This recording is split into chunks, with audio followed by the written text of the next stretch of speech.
Okay, so a few of you said you wanted to see a tutorial about how I make my pendant frame charms.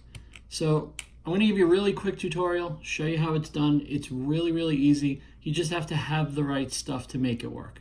So the first thing you have to start with is some kind of pendant frame. These are available on Amazon relatively cheaply. You can get a whole bag of them for like $10, like 30 pieces of them. If you go on AliExpress, you can get them even cheaper than that. Next thing you need is some UV resin. Why UV resin? Because as soon as UV resin hits a UV light, it starts curing. I've had really good luck with this. It's really cheap stuff. Chinese, I mean, it's not even a brand name, but it works really, really well. It turns really fast. It doesn't shrink too much as long as you don't overcure it. You're gonna need a couple of toothpicks. You'll see why in a little bit. And you're gonna need something to put in your frames. So these are gemstones or chips. I got them from Amazon. They're super, super cheap. And if you have, not Amazon, Michael, sorry. And if you have a coupon, you can get these for like $4. They regularly about $9. So we're gonna use some of these just to show you how to do it. And the process is gonna be really, really easy. So the first step is you set your pendant frame down on a piece of acrylic. Now, why do I use acrylic? Because this goes into a nail hardener. And the nail hardener wants to hit from all directions. And you also want to be able to take this in and out easily, but you also want to set it on something so you can just go like this and slide it in and out of the nail hardener. So this piece of acrylic works really well for me. With this particular resin, it does glue down to it, but it doesn't stay. You give the acrylic a little bit of a flex and it pops right off. So let's go ahead and do this now. I'm gonna pop out, I'm gonna take some stones. I'll do some tiger eye because it's really pretty.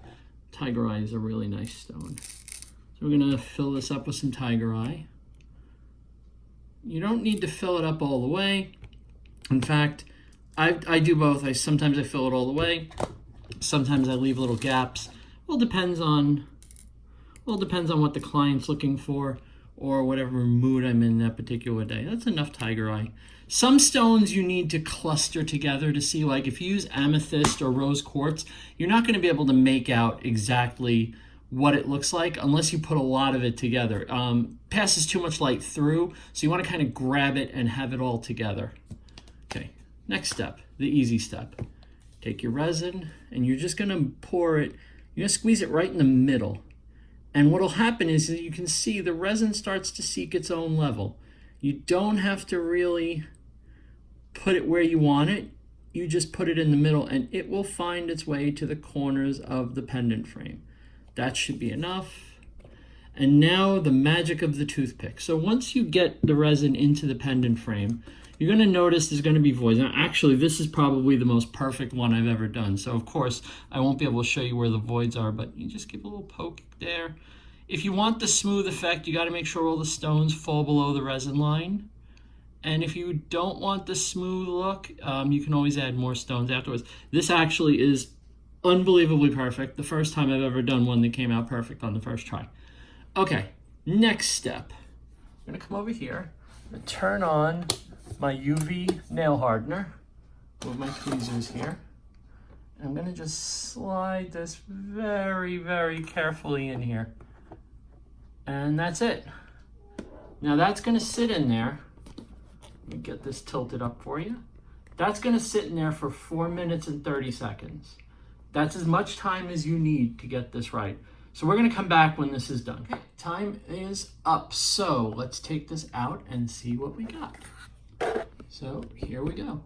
And you can see I have a little bit of spillage here, but it's not a big deal. So we're going to take this and can't peel it right off. It's just not going to come. So what you do is you give it a little, hear it? There it is. Take it this way, give it a little, and now watch. Right off. So the next step, which is optional, but I mean, you're going to want to do it, so maybe it's not so optional. You're going to have to get all this off. Now, if it's thin enough, you can literally, look, it just peels away. And that's it. You're done. You're done. It's absolutely perfect. There's one little bubble in there. That's one problem with UV resin. Sometimes when it cures, it will bubble and there's not much you can do about it. It's just gonna take a little practice, trial and error. You learn I probably could have seen that one if I was a little more careful. Let me get some of that off of there. Anyway, you get the idea. So the one thing you'll have to do after this is see how this hole goes and it hangs like this? You're going to need to put a jump ring up at the top. I can show you how to do that, but I'm having a little trouble getting this on camera. But basically, you put a jump ring on to turn it the other way so that your necklace can thread through it. And that's it. That's the whole process. I've been using these for a while, and I just started making my own pendant frames with the Glowforge. So maybe I'll do another video if there's interest in that, on how I designed the hexagonal ones that I've been selling like crazy, and show you the basic concepts in Adobe Illustrator if there's enough interest. So let me know if this is something you'd be interested in, and I hope you found this tutorial helpful. Talk to you guys later.